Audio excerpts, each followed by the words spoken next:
Programa Anarquista, Enrico Malatesta, 1920. Esse texto saiu originalmente com o título Nosso Programa, realizado no jornal La Questione Sociale em 1899, sendo depois publicado em Opúsculo em 1903 e várias vezes reproduzido e traduzido. Em 1920 foi aprovado com algumas alterações pela União Anarquista Italiana e então publicada com o título Programa Anárquico. É esta versão de 1920 que aqui segue. Fonte: Última Barricada, Programa Anarquista, Enrico Malatesta. Tradução: João Black. Não temos nada de novo a dizer. A propaganda não é e não pode ser senão a repetição contínua e incansável daqueles princípios que nos devem servir de guia na conduta que devemos seguir nas várias contingências da vida. Repetiremos, portanto, com palavras mais ou menos diferentes, mas com fundo constante, o nosso velho programa socialista, anarquista, revolucionário. O programa da União Anarquista Italiana é o programa comunista anarquista revolucionário, que já há 50 anos foi defendido na Itália no seio da Primeira Internacional sob o nome de Programa Socialista, que mais tarde se distinguiu pelo nome de Socialista Anarquista e depois, a seguir, e em reação à crescente degeneração autoritária e parlamentar do movimento socialista, se disse simplesmente anarquista. 1. O que queremos? Acreditamos que a maior parte dos males que afligem os homens depende da má organização social e que os homens, querendo e sabendo, podem destruí-los. A sociedade atual é o resultado das lutas seculares que os homens travaram entre si, não compreendendo as vantagens que podiam vir para todos da cooperação e da solidariedade, vendo em cada outro homem, salvo no máximo os mais próximos por vínculo de sangue, um concorrente e um inimigo. Procuraram assambarcar, cada um para si, a maior quantidade de gozos possíveis, sem se importarem com os interesses dos outros. Dada a luta, naturalmente os mais fortes, os mais afortunados, tinham que vencer e de várias maneiras submeter e oprimir os vencidos.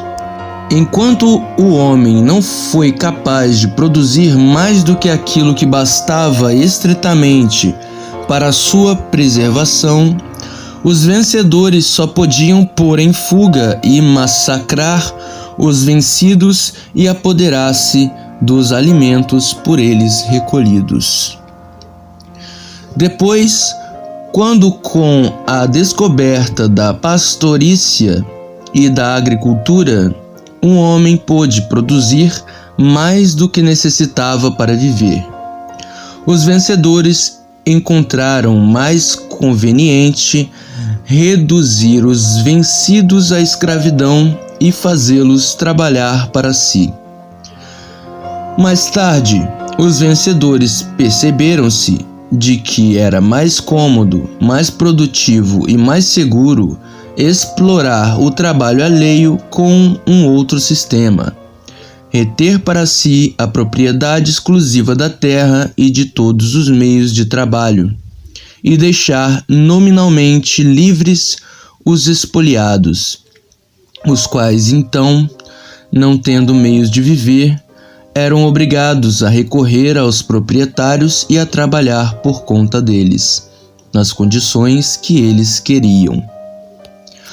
Assim, pouco a pouco, através de toda uma rede complicadíssima de lutas de toda espécie, invasões, guerras, rebeliões, repressões, concessões arrancadas, associações dos vencidos unidos para a defesa e dos vencedores unidos para o ataque.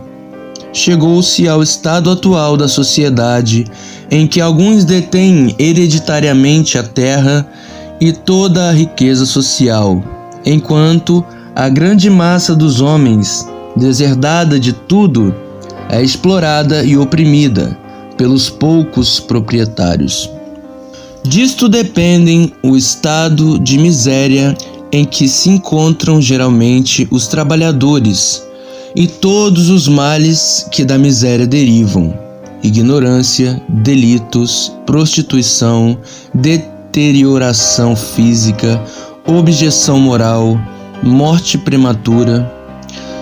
Disto, a constituição de uma classe especial, governo, a qual, provida de meios materiais de repressão, tem missão de legalizar e defender os proprietários contra as reivindicações dos proletários.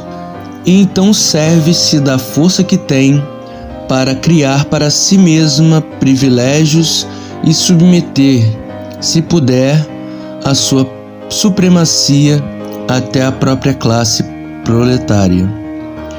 Disto, a constituição de uma outra classe especial, o clero, a qual, com uma série de fábulas sobre a vontade de Deus, sobre a vida futura, etc., procura induzir os oprimidos a suportar docilmente a opressão. E tal como o governo, além de fazer os interesses dos proprietários, faz também os seus próprios. Disto, a formação de uma ciência oficial é, em tudo, o que pude servir aos interesses dos dominadores. A negação da verdadeira ciência, disto o espírito patriótico, os ódios de raça, as guerras e as pazes armadas, às vezes mais desastrosas que as próprias guerras, disto o amor transformado em tormento ou em torpe mercado. Daí o ódio mais ou menos velado, a rivalidade, a suspeita entre todos os homens, a incerteza e o medo de todos. Tal estado de coisas nós queremos radicalmente mudar. E porque todos estes males derivam da luta entre os homens, da procura do bem-estar feita por cada um por sua conta e contra todos, queremos remediá-los substituindo o ódio pelo amor, a concorrência pela solidariedade, a procura exclusiva do bem-estar próprio pela cooperação fraterna para o bem-estar de todos, a opressão e a imposição pela liberdade, a mentira religiosa e pseudocientífica pela verdade. Portanto, 1. A abolição da propriedade privada da terra, das matérias-primas e dos instrumentos de trabalho, para que ninguém tenha meio de viver explorando o trabalho alheio, e todos, tendo garantidos os meios para produzir e viver, sejam verdadeiramente independentes e possam associar-se aos outros livremente, pelo interesse comum e conforme as próprias simpatias. 2. A abolição do governo e de todo o poder que faça a lei e a imponha aos outros. Portanto, a abolição de monarquias, repúblicas, parlamentos, exércitos, polícias, magistratura e toda e qualquer instituição dotada de meios coercivos. 3. Organização da vida social por obra de livre associações e federações de produtores e consumidores, feitas e modificadas segundo a vontade dos componentes, guiados pela ciência e pela experiência e livres de toda a imposição que não derive das necessidades naturais, e que cada um, vencido pelo próprio sentimento de necessidade inelutável, voluntariamente se submete. 4. Garantidos os meios de vida, de desenvolvimento e de bem-estar às crianças e todos que são impotentes para cuidar de si próprios. 5. Guerra às religiões e todas as mentiras, mesmo que se escondam sobre o manto da ciência. Instrução científica para todos e até aos seus graus mais elevados. 6. Guerra às rivalidades e aos preconceitos patrióticos. Abolição das fronteiras. Irmandade entre todos os povos. 7.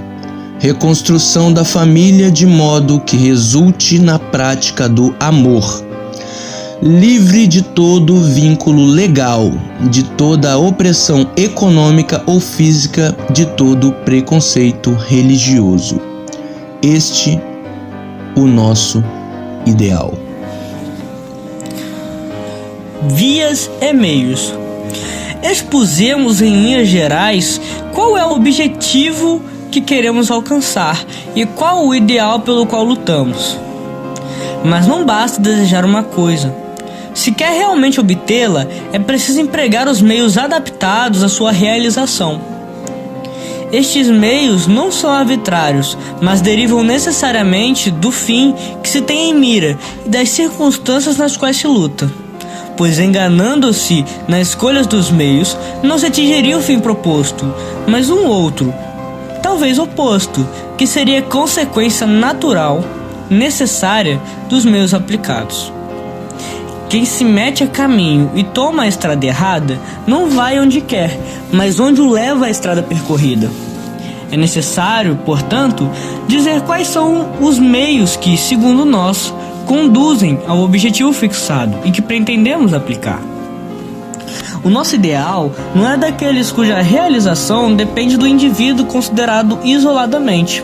Trata-se de mudar o modo de viver em sociedade, de estabelecer entre os homens relações de amor e solidariedade, de alcançar a plenitude do desenvolvimento material, moral e intelectual, não para um indivíduo só, não para os membros de uma dada classe ou de um partido, mas para todos os seres humanos. E isto não é coisa que se possa impor pela força, mas deve surgir da consciência esclarecida de cada um e concretizar-se mediante o livre conhecimento de todos. A nossa primeira tarefa, então, deve ser a de persuadir as pessoas. É necessário que chamemos a atenção dos homens para os males que sofrem e para a possibilidade de os destruir. É necessário que suscitemos em cada um a simpatia pelos males alheios e o desejo vivo do bem de todos. A quem tem fome e frio, mostraremos como seria possível e fácil assegurar a todos a satisfação das necessidades materiais. A quem é oprimido e vilipendiado, diremos como se pode viver feliz numa sociedade de livres e iguais. A quem é atormentado pelo ódio e pelo rancor, apontaremos a via para alcançar, amando seus semelhantes, a paz e a alegria do coração.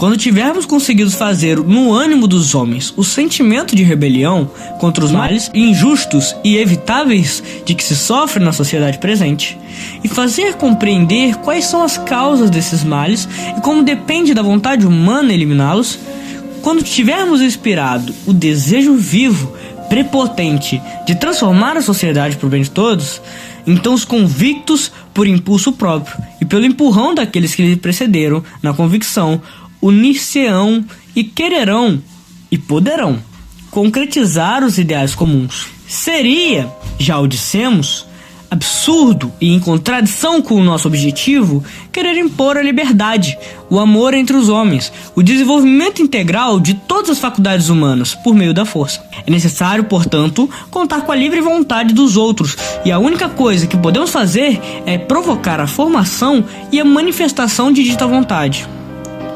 Mas seria, no entanto, igualmente absurdo e contrário ao nosso objetivo admitir que aqueles que não pensam como nós nos impeçam de realizar a nossa vontade, sempre que ela não lese o seu direito a uma liberdade igual à nossa. Liberdade, portanto, a todos de propagar e experimentar as suas próprias ideias, sem outro limite além daquele que resulta naturalmente da igual liberdade de todos. Mas a isto opõe-se pela força bruta aqueles que são beneficiários dos atuais privilégios e que dominam e regulam toda a vida social presente. Eles têm em mãos todos os meios de produção e então suprimem não só a possibilidade de experimentar novos modos de convivência social, não só o direito dos trabalhadores de viver livremente com o seu trabalho, mas até o próprio direito à existência. E obrigam quem não é proprietário a deixar-se explorar e oprimir se não quiser morrer de fome. Eles têm polícias, magistraturas, exércitos criados especialmente para defender seus privilégios. E perseguem, prendem e massacram aqueles que querem abolir esses privilégios e reclamam os meios de vida e a liberdade para todos.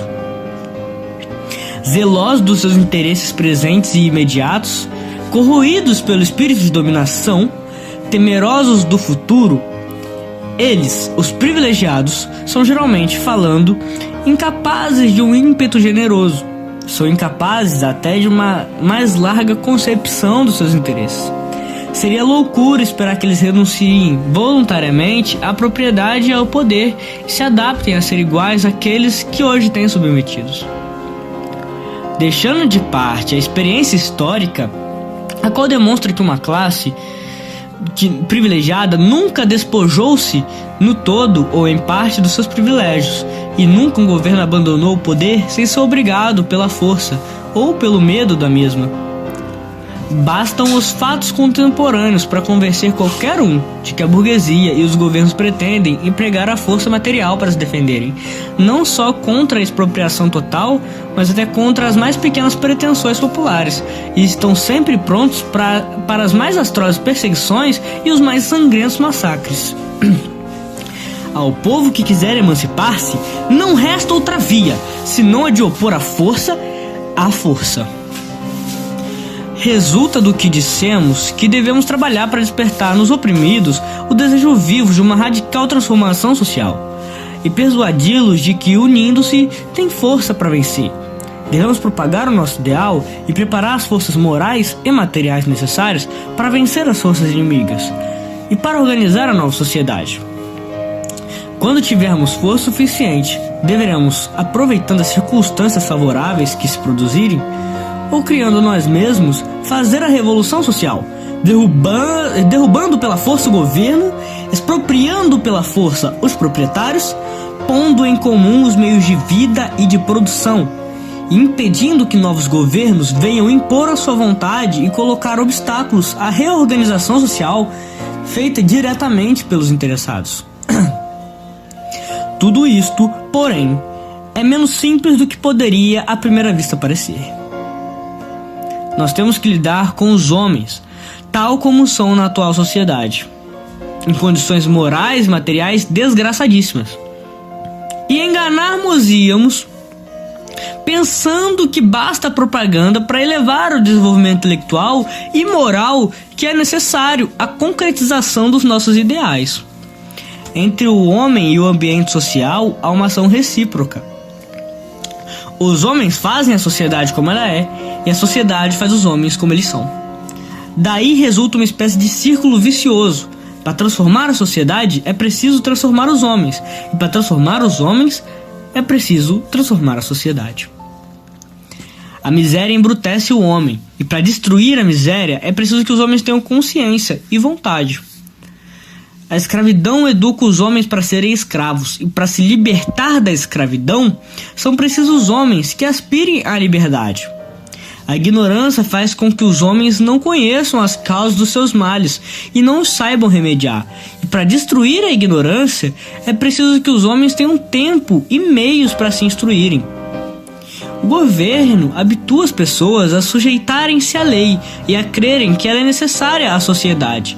E para abolir o governo, é preciso que os homens estejam persuadidos da sua inutilidade e do seu dano. Como sair desse ciclo vicioso? Felizmente, a sociedade atual não foi formada pela vontade iluminada da classe dominante, que tivesse podido reduzir todos os dominados a instrumentos passivos e inconscientes de seus interesses. Ela é o resultado de 1000 lutas internas, de 1000 fatores naturais e humanos agindo casualmente sem critérios diretivos. E assim, não há divisões nítidas nem entre os indivíduos, nem entre suas classes. Infinitas são as variedades de condições materiais, infinitos os graus de desenvolvimento moral e intelectual. E nem sempre, quase diremos que muito raramente, o posto que alguém ocupa na sociedade corresponde às suas faculdades e às suas aspirações. Muito frequentemente, alguns indivíduos caem em condições inferiores àquelas a que se habituaram, e outros, por circunstâncias excepcionalmente favoráveis, conseguem elevar-se a condições superiores àquelas em que nasceram.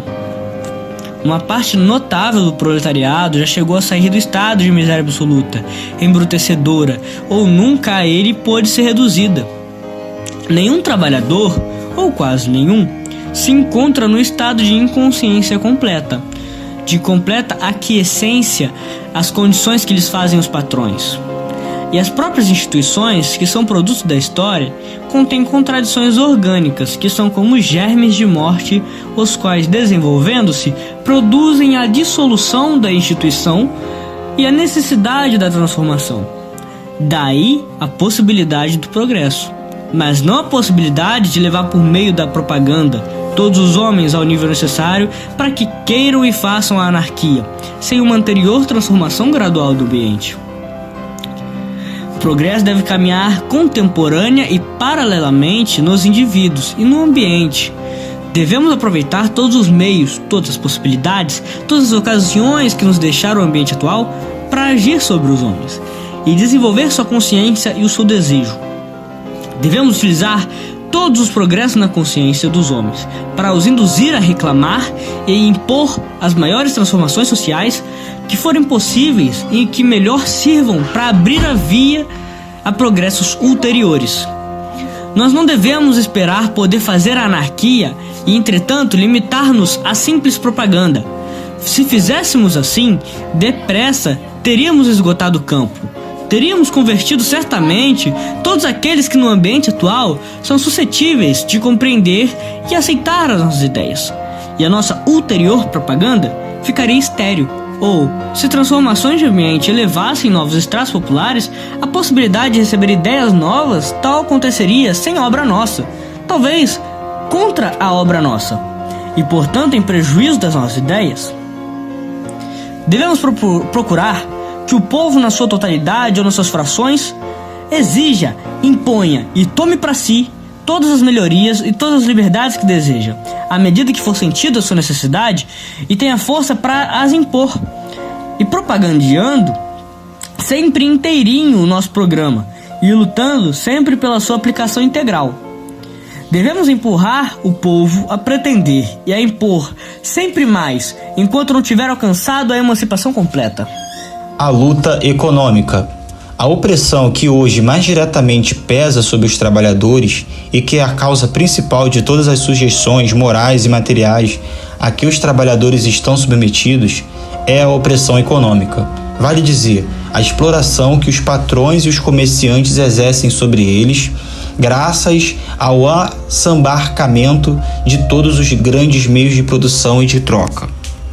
Para suprimir radicalmente sem perigo de retorno a esta opressão, é necessário que o povo no seu conjunto esteja convencido do direito que tem o uso dos meios de produção e se concretize esse direito primordial expropriando os detentores do solo e de todas as riquezas sociais e metendo aquele que estás à disposição de todos. Mas pode-se agora mesmo deitar as mãos a esta expropriação? Pode-se hoje passar diretamente sem graus intermédios do inferno que se acha agora o proletariado ao paraíso da propriedade comum? Os fatos demonstrarão do que os trabalhadores são hoje capazes. Tarefa nossa é a de preparar o povo, moral e materialmente, para esta necessária expropriação e de tentar e retentar toda vez que um abalo revolucionário nos apresentar a ocasião, até ao triunfo definitivo. Mas de que modo podemos preparar o povo? De que modo preparar as condições que se tornem possíveis não só o fato material da expropriação, mas a utilização e vantagem de todos da riqueza comum? Dissemos anteriormente que a propaganda só falada ou escrita é impotente para conquistar as nossas ideias à grande massa popular. É necessária uma educação prática, a qual seja a vez de causa e efeito de uma gradual transformação do ambiente. É necessário que, à medida que desenvolve os trabalhadores no sentido de rebelião contra os injustos e inúteis sofrimentos que são vítimas, e o desejo de melhorar suas condições, eles, unidos e solidários entre si, lutem pela realização do que desejam. E nós, como anarquistas e como trabalhadores, devemos provocá-los e encorajá-los para lutar e lutar com eles. Mas são possíveis em regime capitalistas estas melhorias?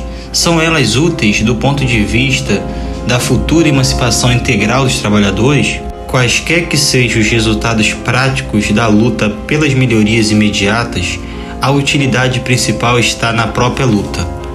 Com ela, os operários aprendem a ocupar-se dos seus interesses de classe, aprendem que o patrão tem interesses opostos aos seus e que não pode melhorar suas condições e ainda menos emancipar-se, senão unindo-se e tornando-se mais fortes do que os patrões. Se conseguirem obter aquilo que querem, estarão melhor, ganharão mais, trabalharão menos, terão mais tempo e mais força para refletir sobre as coisas que lhe interessam e logo sentirão desejos maiores, necessidades maiores. Se não conseguirem, serão conduzidos a estudar as causas do insucesso e a reconhecer a necessidade de união maior, de maior energia, e compreenderão, enfim, que para vencer de modo seguro e definitivo é necessário destruir o capitalismo. A causa da revolução, a causa da elevação moral do trabalhador e da sua emancipação só podem ganhar com o fato dos trabalhadores se unirem e lutarem pelos seus interesses. Mas, mais uma vez, é possível que os trabalhadores consigam, no atual estado de coisas, melhorar realmente suas condições? Isso depende do concurso de uma infinidade de circunstâncias. Apesar do que dizem alguns, não existe uma lei natural. Lei dos salários, a qual determina a parte que vai para o trabalhador do produto do seu trabalho, ou se uma lei que quer formular, ela não poderia senão esta: o salário não pode descer normalmente abaixo daquele tanto que é necessário à vida, e nem pode normalmente subir tanto que não deixe nenhum lucro ao patrão. É claro que no primeiro caso, os operários morreriam e assim não receberiam mais salários. E no segundo, os patrões deixariam de dar trabalho e assim não pagariam mais salários. Mas entre esses dois extremos impossíveis, há uma infinidade de graus que vão das condições miseráveis de muitos trabalhadores agrícolas até aquelas quase decentes dos operários das boas profissões nas grandes cidades. O salário, a duração da jornada e todas as outras condições do trabalho são resultado da luta entre patrões e empregados. Os primeiros procuram dar aos empregados o menos que puderem e fazê-los a trabalhar até o exaurimento completo. Os segundos procuram ou deveriam procurar trabalhar o menos e ganhar mais do que puderem. onde os trabalhadores se contentam com tudo ou, mesmo estando descontentes, não sabem opor a válida resistências aos patrões. São depressa reduzidos às condições animalescas de vida, onde ao invés eles têm um conceito tanto quanto elevado do modo como deveriam viver os seres humanos e sabem unir-se e, mediante a recusa a trabalhar e a ameaça latente ou explícita de revolta, impor respeito aos patrões, aí eles são tratados de modo relativamente suportável, de modo que pode dizer que o salário, dentro de certos limites, é aquele que o operário, não como indivíduo entenda-se, mas como classe exige. Lutando, portanto, resistindo contra os patrões, os trabalhadores podem impedir até um certo ponto que as suas condições piorem e até mesmo obter melhorias reais. E a história do movimento operário já demonstrou esta verdade.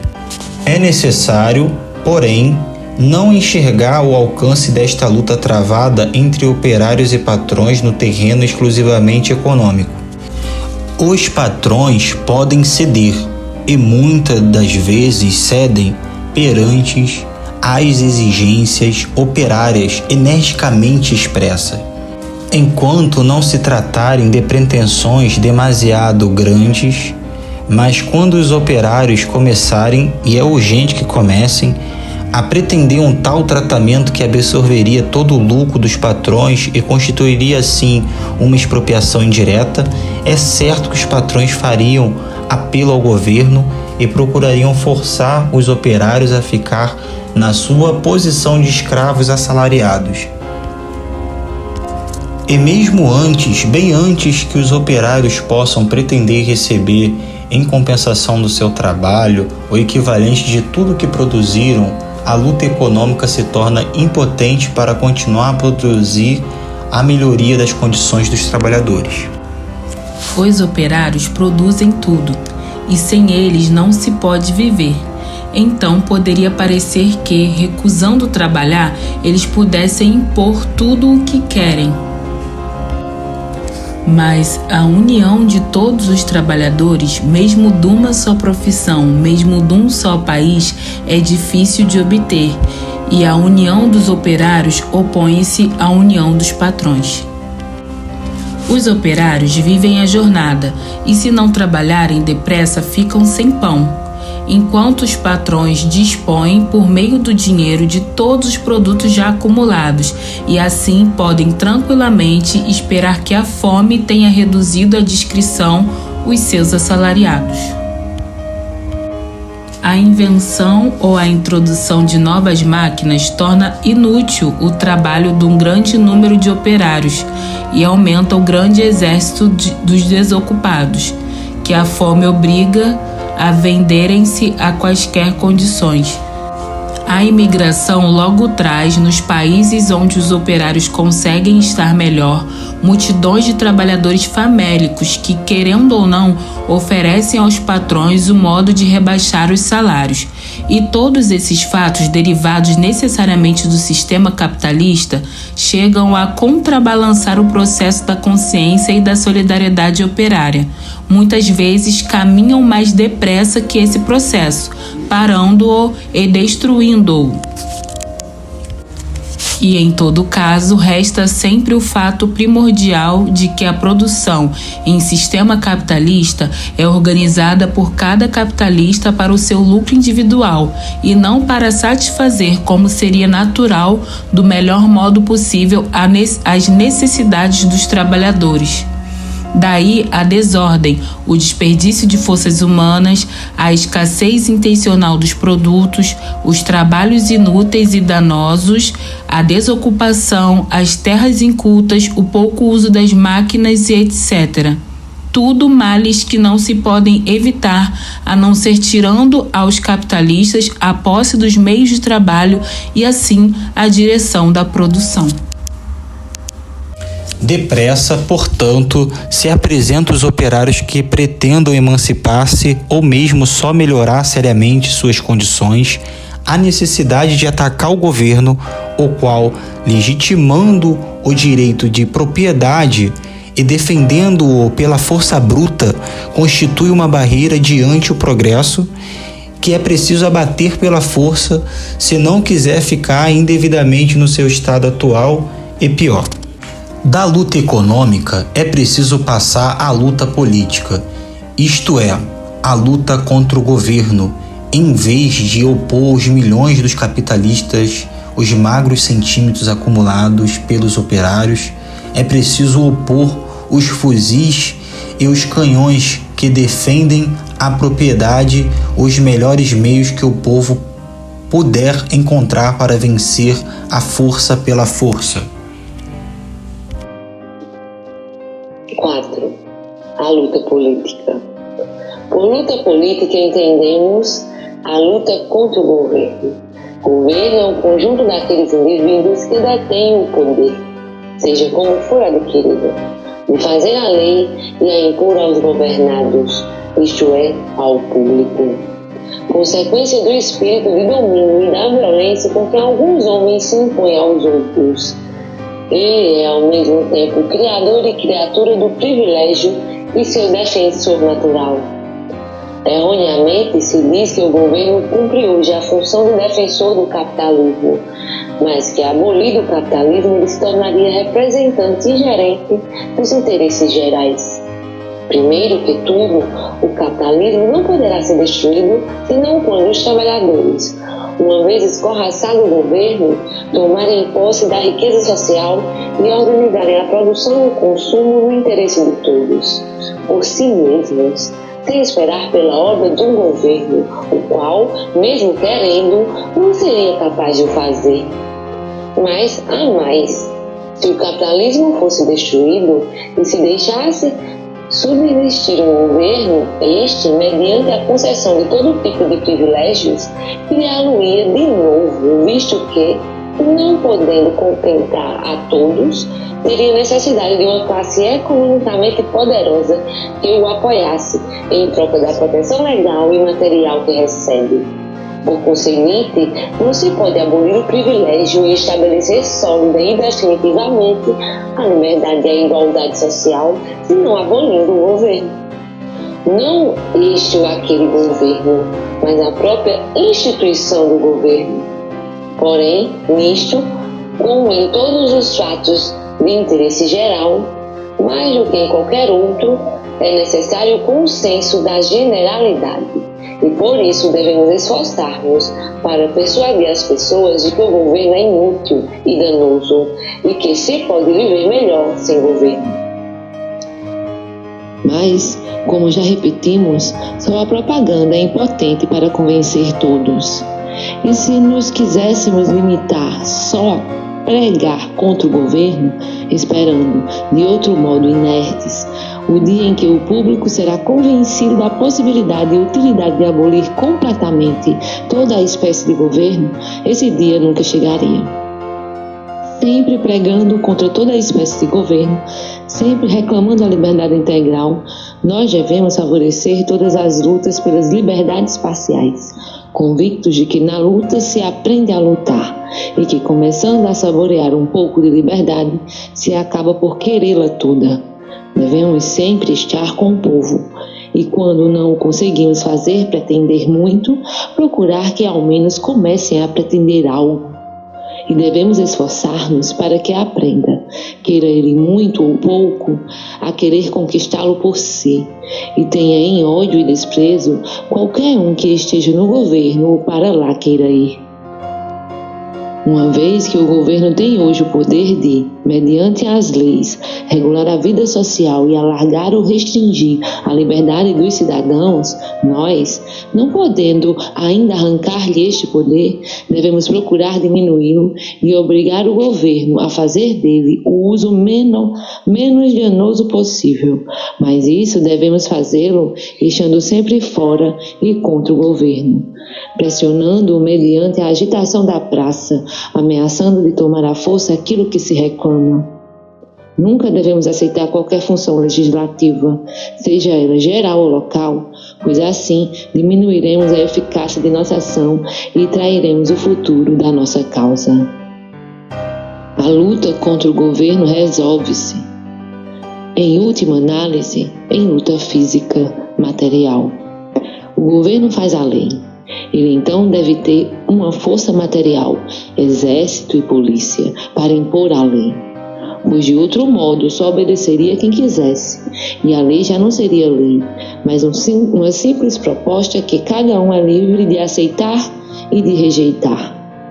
E os governos têm esta força, e dela se servem para poder, com leis, fortificar o seu domínio e fazer os interesses das classes privilegiadas, oprimindo e explorando os trabalhadores. Limite à opressão do governo é a força que o povo se mostra capaz de lhe opor. Pode haver conflito aberto ou latente, mas conflito há sempre, pois o governo não se detém diante do descontentamento e resistência populares, a não ser quando sente o perigo da insurreição. Quando o povo se submete docilmente à lei, ou o seu protesto é fraco e platônico, o governo faz o que lhe aprouver sem se importar com as necessidades populares. Quando o protesto se torna vivo, insistente e ameaçador, o governo, conforme seja mais ou menos iluminado, cede ou reprime. Mas sempre se chega à insurreição, pois se o governo não cede, o povo acaba por se rebelar. E se o governo cede, o povo adquire confiança em si mesmo e exige cada vez mais, até que a incompatibilidade entre a liberdade e a autoridade se torne evidente e estale o conflito violento. É necessário, portanto, preparar-se moral e materialmente para que, ao estalar da luta violenta, a vitória fique com o povo. A insurreição vitoriosa é o fato mais eficaz para a emancipação popular, pois o povo, uma vez sacudido o jugo, torna-se livre para criar as instituições que crê melhores, e a distância que há entre a lei, sempre retardatária, e o grau de civilização a que chegou a massa da população é atravessada de um salto. A insurreição determina a revolução, isto é, a rápida atuação das forças latentes acumuladas durante a precedente evolução. Tudo está no que o povo é capaz de querer. Nas insurreições passadas, o povo, incônscio das razões verdadeiras de seus males, que sempre muito pouco conseguiu. O que quererá na próxima insurreição? Isso depende em parte da nossa propaganda e da energia que soubermos desenvolver.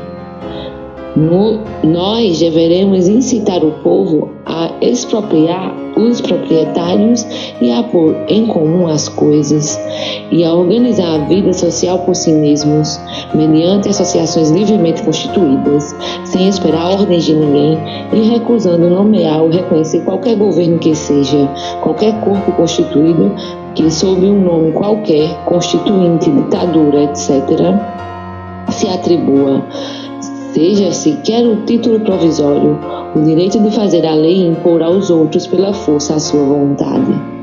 E se a massa do povo não corresponder ao nosso apelo, nós deveremos, em nome do nosso direito de sermos livres mesmos, que outros queiram continuar escravos, e pela eficácia do exemplo, levar a cabo por nós mesmos o mais que pudermos as nossas ideias, e não reconhecer o nosso governo, e manter viva a resistência, e fazer com que as localidades onde as nossas ideias forem simpaticamente acolhidas se constituam em comunidades anárquicas, rejeitem toda a ingerência governativa, estabeleçam livres relações com os outros e outras localidades e pretendam viver a seu modo.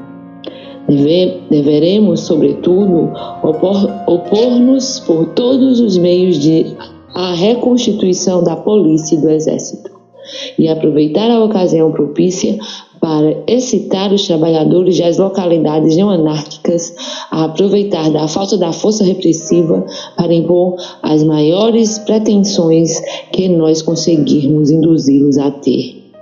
E seja como for que as coisas vão, continuar sempre a lutar, sem um instante de interrupção, contra os proprietários e contra os governantes.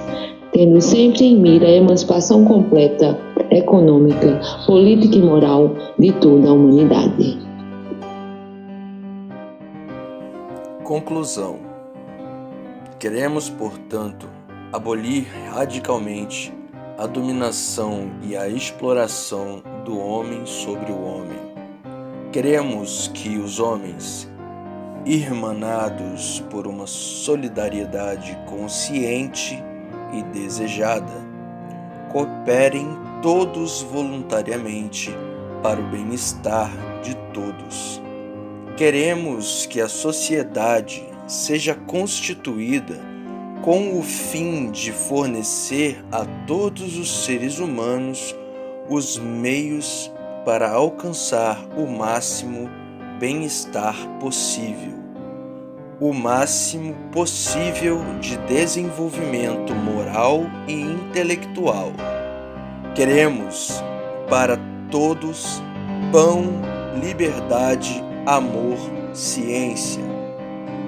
E para alcançar este fim supremo, nós cremos necessário que os meios de produção estejam à disposição de todos e que nenhum homem ou grupo de homens possa obrigar os outros a submeterem-se à sua vontade, nem exercer a sua influência de outro modo que não seja pela força da razão e do exemplo.